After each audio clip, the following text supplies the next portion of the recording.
control board ng Fujitenso.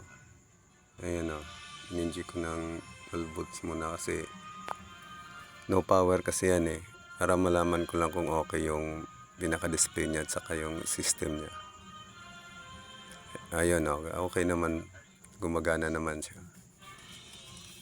Ayan yung kapasitor na yung maliit. Yan. At saka yan, tinuro kong kapasitor at saka yung transformer, yan yung sira niya.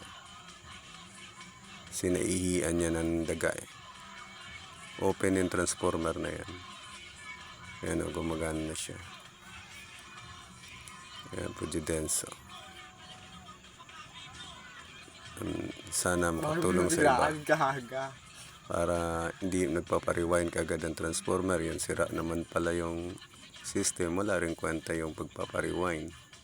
Kasi babalik sa buong board. Ayan yung ininject ko sa likod. Ayan.